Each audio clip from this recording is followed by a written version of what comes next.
Hi there, my name is George DeMett, and I'm here to give you a brief teaser for my South by Southwest 2016 session proposal, Building Tech Companies That Last.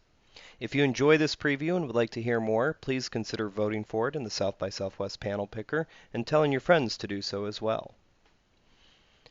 Some time back, I came across an article from the early 70s about my grandfather, who was also named George DeMett. He was a Greek immigrant who spent more than 60 years running several candy stores, soda fountains, and restaurants in Chicago. You can see one of them here from the late 40s or early 50s, back when the city still had streetcars. And here's another location on South State Street from about the same period. While the DeMett's candy and restaurant business were sold decades ago, the brand survives to this day, and you can still buy DeMett's turtles in many grocery stores. I never really got to know my grandfather, who died when I was 7 years old, but I have heard many of the stories that were passed down by my grandmother, my father, and other members of the family. And from those stories, I've gotten a glimpse into some of the principles and values that helped make that business so successful for so long.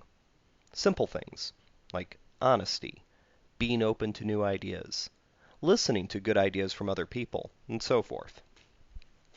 And as I was thinking about those things, I started doing some research into the values that so-called family businesses have in general, and that some of the longest-lasting companies in history have in particular. Now, the longest-lasting company in history was Kongō Gumi, a Japanese Buddhist temple builder that was founded in the year 578 and lasted until 2006. At the time that Kongō Gumi was founded, Europe was in the middle of the Dark Ages following the fall of the Roman Empire. The Prophet Muhammad was just a child, and the Mayan Empire was at its peak. At some point in the 18th century, the company's leadership documented a series of principles that were used by succeeding generations to help guide the company. These included things like always use common sense, concentrate on your core business, ensure long-term stability for employees, maintain balance between work and family, listen to your customers and treat them with respect, submit the cheapest and most honest estimates, and my favorite, drink only in moderation. Now, even though the Buddhist temple construction and repair business is a pretty stable one, Kongō Gumi still had to contend with a lot of changes over their 1,400-year history. Part of what helped was that they had unusually flexible succession planning.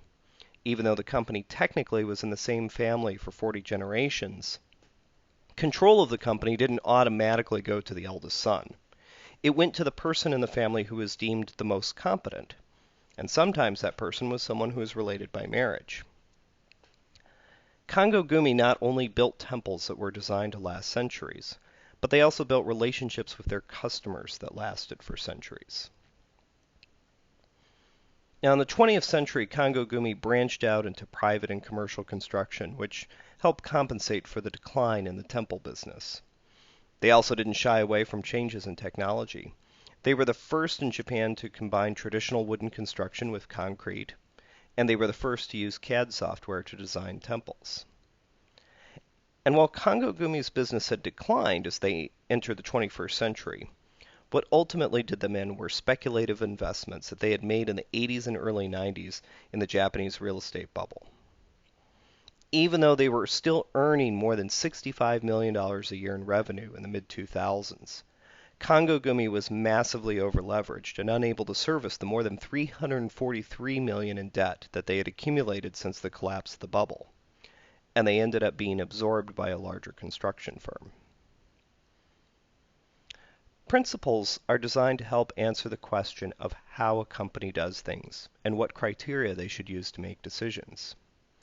In the end, Kongō Gumi was no longer able to survive as an independent entity after 1,400 years in business, not because of economic upheaval or changes in technology, but because they strayed from their core principles, stopped taking the long view, and went for the quick cash.